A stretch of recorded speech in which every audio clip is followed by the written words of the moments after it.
Hey Patreon subscribers, it's Christy from Garden Nerd, and I'm here in my community garden plot planting tomatoes today, and I just want to give you a little inside scoop on how I plant my tomatoes. So if I can, I don't think I can turn this around.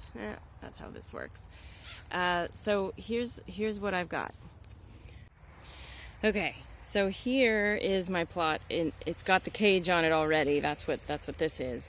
But you can see I've got 8 holes drilled already, and I'm going to put in a little bit of organic vegetable fertilizer and a little bit of this I'm remineralizing my soil a little bit. So tiny, a little bit goes a long way. This is rock dust. So just a sprinkle in the bottom of each hole, and then a sprinkle of fertilizer in the bottom of each planting hole. And my fertilizer, usually I also throw in a handful of Epsom salts in the bottom to help prevent blossom end rot. So then you mix this in here and you're ready to plant. Now I usually take off all the leaves. You can see I've stripped this one pretty much all the way up.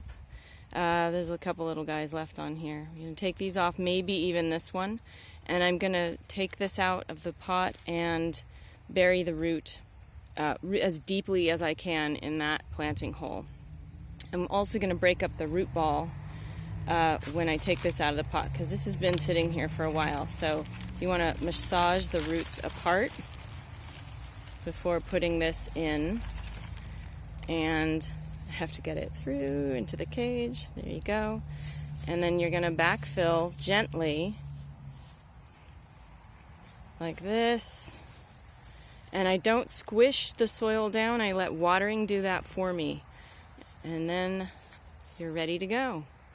The deeper you bury the tomato plant, the better it is, because the stem actually will send out roots all along the stem, whatever part is buried. So you feel free to bury your tomato plant as deeply as you like.